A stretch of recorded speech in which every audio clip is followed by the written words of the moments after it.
dulu beta jauh dari Yesus, sempurna beta mau kenal Dia. Kita buka bersama Wahyu pasal yang kedua. Wahyu pasal yang kedua, judul perikopnya adalah kepada jemaat di Efesus, ya. Ayat yang pertama di sana dikatakan, tuliskanlah kepada malaikat jemaat di Efesus. Dikatakan inilah firman dari Dia, dari Tuhan yang memegang ketujuh bintang itu di tangan kanannya dan berjalan di antara ketujuh kaki dian emas. Ayat 2 baca bersama, 1, 2, 3. Aku tahu segala pekerjaanmu, baik jerih payahmu maupun ketekunanmu. Aku tahu bahwa engkau tidak dapat sabar terhadap orang-orang jahat, bahwa engkau telah mencobai mereka yang menyebut dirinya rasul, tetapi yang sebenarnya tidak demikian, bahwa engkau telah mendapati mereka pendusta. Ayat 3. Aku tahu dan engkau tetap sabar dan menderita oleh karena namaku, dan engkau tidak mengenal lelah. Ayat 4. Namun demikian aku mencela engkau karena engkau telah meninggalkan kasihmu yang semula. Sebab itu ingatlah betapa dalamnya engkau telah jatuh, bertobatlah dan lakukanlah lagi apa yang semula engkau lakukan. Jika tidak demikian, aku akan datang kepadamu dan aku akan mengambil kaki dianmu dari tempatnya jikalau engkau tidak bertobat. Ayat 6. Tetapi ini yang ada padamu, yaitu engkau membenci segala perbuatan pengikut-pengikut Nikolaus yang juga aku benci. Siapa bertelinga, hendaklah ia mendengarkan apa yang dikatakan Roh kepada jemaat-jemaat. Barang siapa menang, dia akan kuberi makan dari pani yang ada di Taman Firdaus. Ayat ini berkata, siapa bertelinga? Siapa yang bertelinga di sini? Jadi saudara mau mendengar? Coba pegang telinganya, enggak budek toh? Ya, saudara, dikatakan di sini luar biasa firman ini, ya. Jemaat di Efesus, saudara, ya, ditujukan surat ini. Ayat yang kedua tadi berkata, aku tahu segala pekerjaanmu. Ya, ayat 2 coba ditayangkan.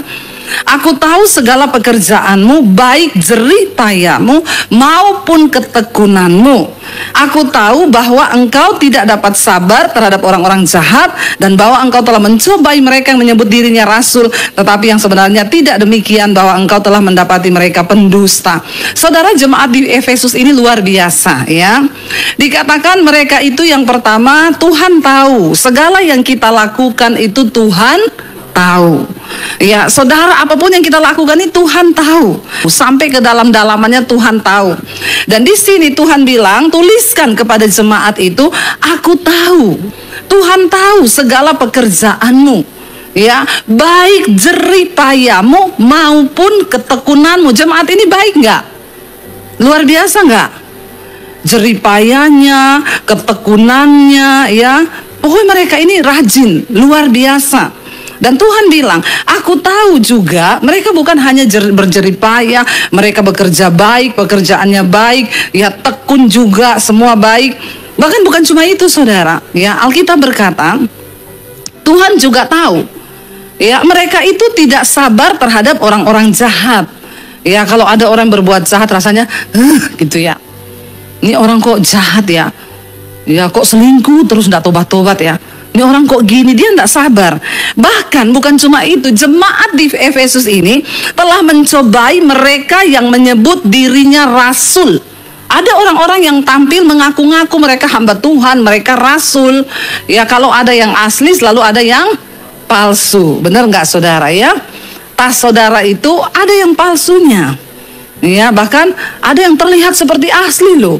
Ya, teman saya bilang, loh, so beli yang mahal-mahal Bu di Plaza Indonesia, beli di Mangga 2 saja. Ya, harganya jauh lebih murah, kelihatannya asli juga loh Bu, itu kulitnya sama loh, ya, dari China tadi. Ya, kalau itu pakai kulit sapi, yang di China dari kulit ayam, keripik dong.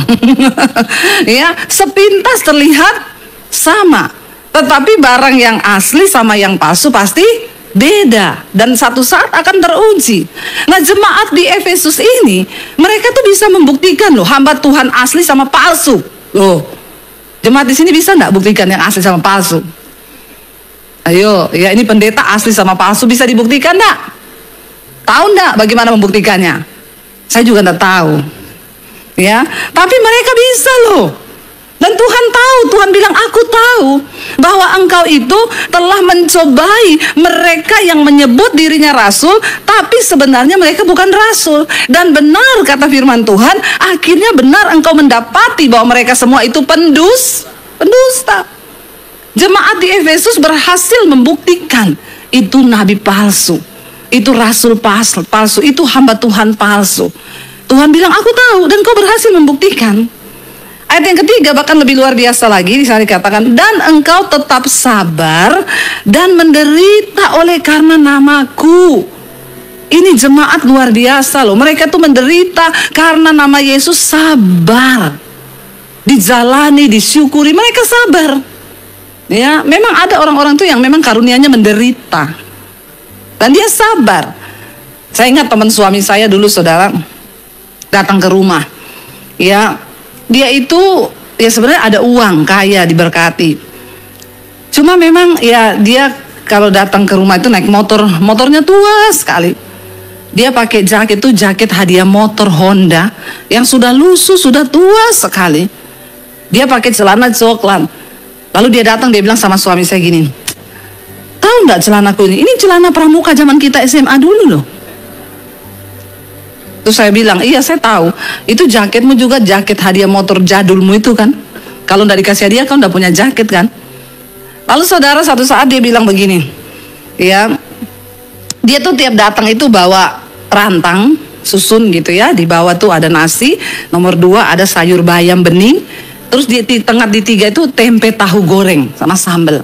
Kalau datang ke rumah saya bilang, nggak usah dimakan, saya masak babi rica loh.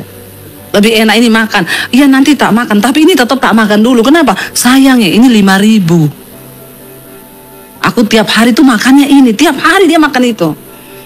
Lalu saya jengkel lihat dia, saudara, karena orang ini kok menderita sekali loh. Padahal dia tuh nggak terlalu menderita, tapi dia bikin hidupnya menderita. Ada orang-orang itu sebenarnya dia nggak harus menderita, tapi dia sabar menderita karena dia cari-cari sendiri itu penderitaan. Ini menderita karena kebodohan ini. Saya jengkel, saya bilang sama suami saya, aku dia lihat dia itu. Jadi baunya kan apek toh. Karena jaketnya jaket dari zaman dulu, celana pramuka zaman SMA dulu masih dipakai. Bukan karena miskin loh. Kalau karena miskin beda cerita. Dia lebih kaya dari kita waktu itu, punya mobil, rumahnya besar, usahanya besi lagi. Satu kali dia tanya sama saya gini, Kak Debbie, menurut Kak Debbie saya ini karunianya apa? Kenapa sudah tertawa? Ya dengan lantang saya bilang kayaknya kamu tuh karunia menderita. Dia langsung sedih mukanya dan dia pamit pulang. Ya udah aku tak pulang dulu ya. Saya tuh merasa berdosa, saya bilang sama suami saya, aduh saya salah ngomong kali ya. Tapi tadi tuh saya bercanda tuh loh.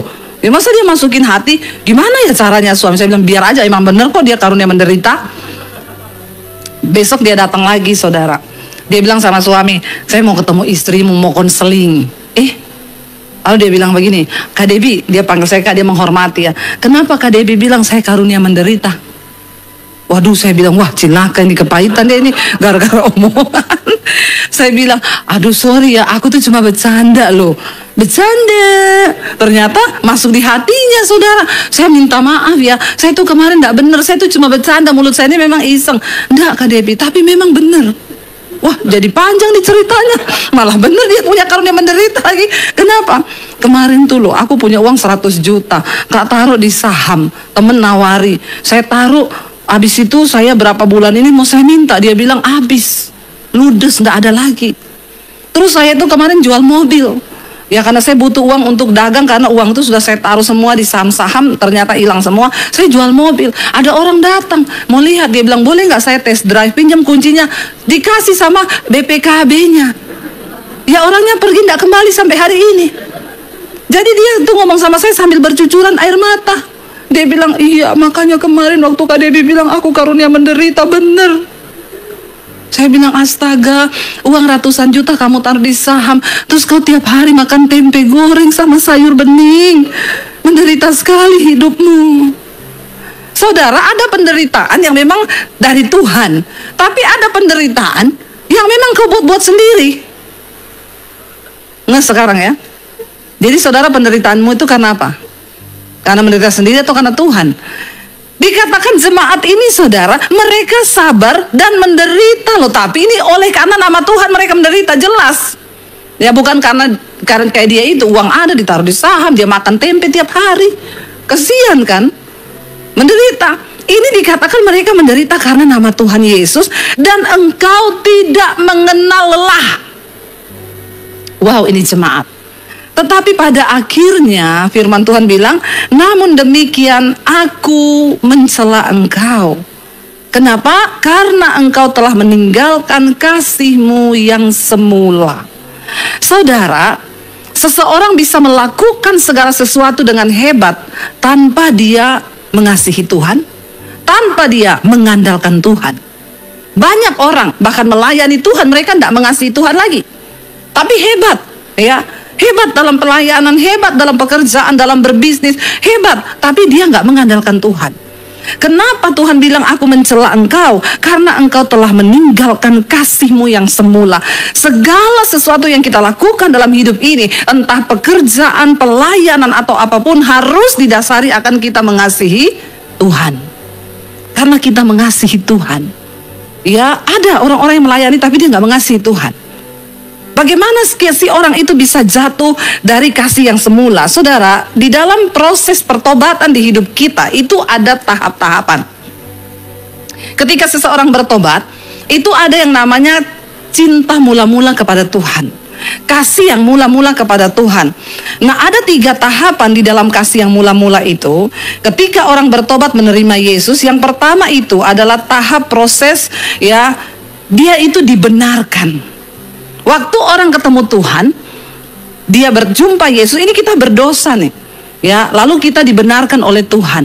Itu bukan karena hasil usaha kita, itu adalah pemberian Tuhan.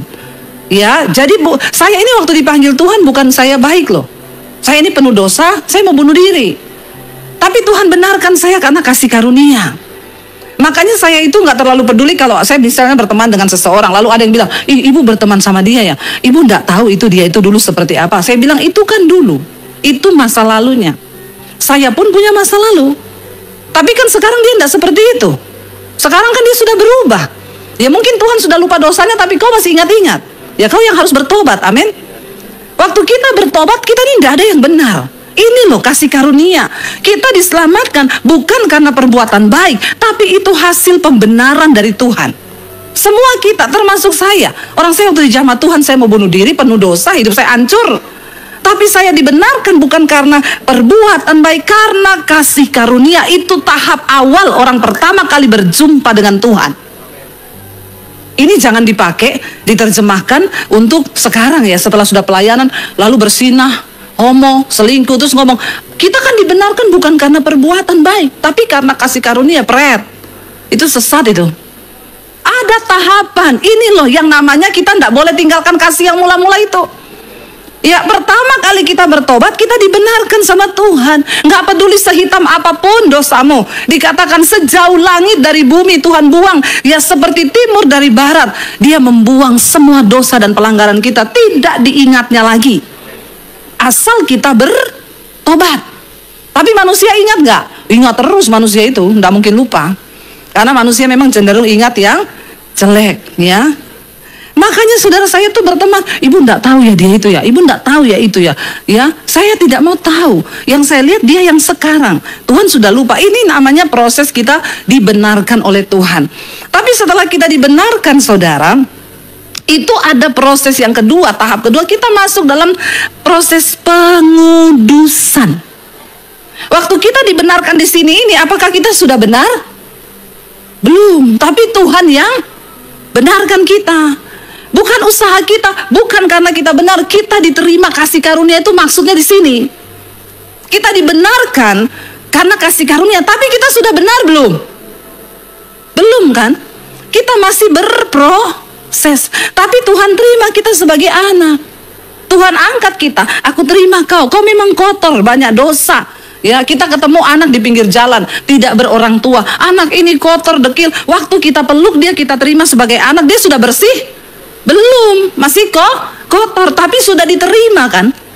Karena Bapa membenarkan kita, dia memberi kita kasih karunia, dia angkat hidup kita dari kekotoran itu. Nah sekarang proses pengudusan. Anak ini dibawa pulang, dimandiin toh. Kita yang tadinya belum benar ini, waktu saya terima Yesus, saya ini kan masih pemarah, masih ya tukang gosip, mungkin ada yang masih merokok, ada yang masih mabok, ada yang masih bersinah. Tapi kita sudah diterima Bapa dulu. Setelah kita menerima kasih karunia, kita masuk ke tahap yang berikutnya, itu pengudusan. Nah di sini nih kita berproses. Kasih mula-mula itu begini, kita mau berjalan setiap hari dari kekudusan kepada kekudusan. Firman Tuhan itu membersihkan hidup kita. Yang tadinya kita tukang marah-marah hari pertama Tuhan, saya dulu begitu. Waktu saya bertobat, Tuhan terima kasih Engkau terima aku ini kotor, aku ini banyak dosa. Saya mulai bikin data list dosa-dosa saya yang terikat loh. Pemarah 1, ya 2 apa lagi? Dia penipu, ya 3 apa lagi? Ya semua tulis saudara. Mau perokok, pesina, penjudi, tulis semua. Karena nih kita masih ada dalam diri kita, tapi Tuhan sudah beri anugerah, dia terima kita. Nah kasih mula-mula itu, kita nih karena mencintai Tuhan, kita ingin menguduskan diri kita supaya kita ini boleh selalu dekat dengan Tuhan. Kita menghormati kasih karunia itu. Aku mengasihi Tuhan dan Tuhan berkata, kuduslah kamu sebab aku kudus. Karena tanpa kekudusan tidak ada orang bisa melihat Tuhan. Amin saudara. Makanya ketika Yesus ketemu Nikodemus seorang pemimpin agama Yahudi, orang Farisi. Dia itu adalah salah satu anggota Sanhedrin, adalah orang terpilih dari seluruh agama Yahudi. Orang Farisi itu mereka punya sekte yang terkeras, paling fanatik. Kurang apa Nikodemus itu? Guru loh. Tapi waktu ketemu Yesus Tuhan bilang, kalau engkau tidak dilahirkan kembali, engkau tidak mungkin melihat kerajaan Allah. Dan dia tanya, maksudnya itu apa? Apakah aku harus masuk ke rahim ibuku lalu lahir lagi? Tuhan bilang, kamu seorang pengajar, pemimpin agama Yahudi, tapi kamu gak ngerti maksud yang aku kasih tahu kepadamu. Yang lahir dari daging itu daging, dan kamu harus dilahirkan kembali dari air dan roh. Artinya apa? Kita nih harus dibersihkan. Kasih mula-mula itu saudara, saya dulu ketika bertobat terima Yesus, setiap hari saya koreksi diri di hadapan Tuhan. Tuhan, lepaskan aku dari amarah. Karena marah itu tidak berkenan loh kepada Tuhan. Kita boleh marah, itu normal. Tapi kalau marah-marah itu sakit jiwa. Amin saudara. Iya, dikit-dikit marah, dikit-dikit ngamuk, sakit jiwa saudara. Ya, dan jiwamu itu belum dipenuhi oleh firman Tuhan. Kalau engkau ada dalam kasih yang mula-mula, setiap hari kita nih pengen, Tuhan aku pengen berubah, aku pengen lebih kudus lagi Tuhan, aku nih terikat dengan ini, lepaskan aku Tuhan. Itu loh, orang jatuh cinta itu selalu pengen berubah saudara. Makanya dalam sebuah rumah tangga, kalau engkau sudah kehilangan kasih yang mula-mula, ya kacau rumah tangga itu. Karena kasih yang mula-mula itu selalu pengen memberi yang terbaik buat yang dia kasihi. Amin. Suami pengen berubah untuk istri, istri pengen berubah untuk suami. Nah kalau itu sudah tidak ada, tidak mungkin bisa. Ketika kita jatuh cinta kepada Tuhan, kita nih pengen beri hidup yang terbaik. Itu jemaat di Efesus, mereka masih bekerja giat, mereka tekun, rela menderita, tapi sudah meninggalkan kasih yang mula-mula. Tidak ada lagi sebuah keinginan yang mempersembahkan hidup kudus berkenan kepada Tuhan. Ini loh Tuhan, aku rindu. Saudara, betapa berbahaya loh ketika kita ini terus berjalan sebagai orang percaya, apalagi sekarang masuk pengajaran-pengajaran ya kasih karunia. Tadi saya khotbah di satu gereja, ada jemaat yang tanya, loh Bu, berarti keselamatan itu bisa hilang ya? Dari pihak Tuhan tidak pernah hilang. Kitalah yang membuang keselamatan itu bisa. Karena kita tidak menghargai. Karena kita tidak menghormati Tuhan. Kita hidup sembarangan. Ya, bisa saudara, kita buang keselamatan itu. Kita yang buang. Karena itu hati-hati saudara. Yesus berkata kepada jemaat Efesus, Tuhan bilang, kamu itu memang begini, rela menderita, ya, kamu gini, tapi aku mencela engkau karena engkau telah kehilangan kasih yang mula-mula. Setelah kita ini terus dalam pengudusan oleh Roh Kudus, kita minta Tuhan. Karena saudara, hanya orang-orang yang karakternya dibentuk seperti Kristus yang bisa masuk dalam kerajaan Allah. Tidak ada pemarah nanti masuk surga. Saudara bayangkan kalau orang pemarah masuk surga, kacau surga, tiap hari berantem toh. Jadi sekarang ini latihan, amin. Jangan marah-marah, amin. Bilang amin. Tidak usah memandang saya dengan tegang begitu mukamu. Baru aja saya bilang ini sudah marah ya. Di surga tidak ada orang marah-marah. Suami istri di rumah belajar latihan jangan marah-marah, amin. Yang rela aminnya ya. Belajar setiap hari itu banyak memuji Tuhan, senyum. Yang masuk surga itu orang-orang yang banyak senyum. Saudara tersenyum aja berat, jangan mimpi kau masuk surga mukanya ketekuk. Jangan. Ayo kita latihan sekarang nih. Kita lagi proses latihan sekarang untuk mencapai kewargaan kita, yaitu di surga. Ya, jadi latihan yuk, jangan marah-marah, jangan ini, dirubah dalam kekudusan menjadi seperti Kristus.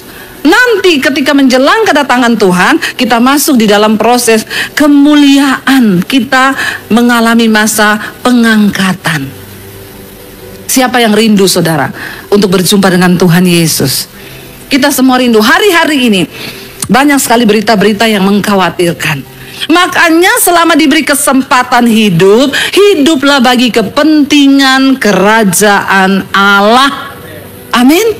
Tuhan bilang selama masih siang bekerjalah untuk upah yang sampai pada kekekalan. Jangan cuma cari uang di bumi. Karena akan datang saatnya malam, kata Tuhan, di mana kamu tidak bisa lagi melakukan apa-apa. Malam itu bisa bicara tentang kiamat, bisa bicara tentang kematian. Mari kita terus berbuat. Tuhan kuduskan aku. Ya, Tuhan bilang aku mencela engkau karena engkau meninggalkan kasih-Mu yang semula. Ayat yang berikutnya dikatakan, ayat yang kelima saudara di sana. Ya, sebab itu ingatlah betapa dalamnya engkau telah jatuh. Bukan rutinitas kita yang dilihat Tuhan. Buah hidup kita. Kau yang tadinya pemarah sekarang tidak pemarah lagi. Kau yang tadinya tukang selingkuh sekarang gak selingkuh lagi. Yang tadinya homo sekarang gak homo lagi. Yang lesbi sekarang gak lesbi lagi. Yang tadinya kepahitan sekarang gak kepahitan lagi. Engkau penuh pengampunan. Loh saudara, saya ketemu banyak orang di Bali kemarin. Ibu terima kasih bu, saya belajar dari khotbah ibu. Gara-gara dengar khotbah ibu sekarang saya mengampuni. Loh itu yang Tuhan mau. Banyak orang sekarang melayani ke gereja jemaat di Efesus, tapi mereka sudah nggak berbuah. Karakternya itu loh nggak berubah. Tapi rajin pelayanan jalan terus, ke gereja jalan terus, semua baik, semua ini. Tapi Tuhan bilang betapa dalamnya engkau telah jatuh. Bertobatlah dan lakukan lagi. Kerinduan untuk terus dipulihkan, dikuduskan Tuhan ini hidupku Tuhan. Masihkah kita punya kepekaan di hati ketika engkau marah sama suami, sama istri, sama anak? Masih ada suara nggak di hatimu yang berkata, kau tuh dosa? Nggak usah tanya-tanya pendeta. Bilang Roh Kudus, aku mau aktifkan lagi suara itu di hati. Ketika aku melakukan sesuatu yang nggak berkenan, engkau bicara, Roh Kudus bicara. Amin saudara. Amin. Bicara. Ayo kita kembali kepada Tuhan.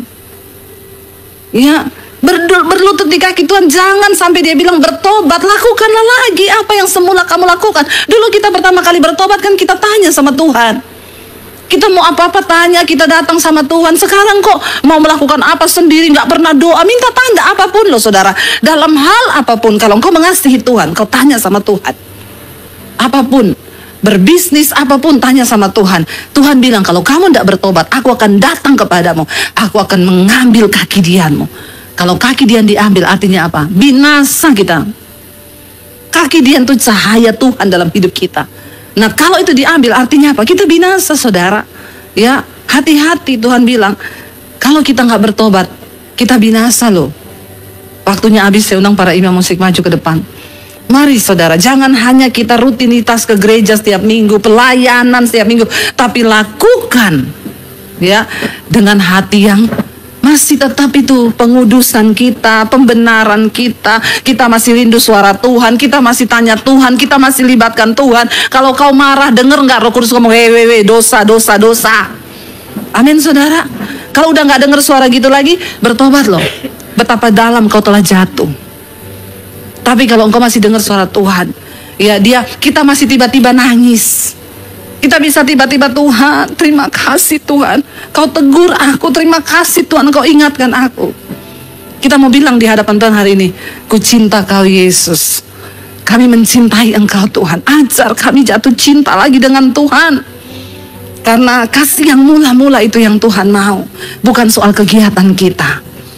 Tapi apakah ada cinta sama Tuhan? Kita bangkit berdiri bersama saudara. Dulu beta jauh dari Yesus.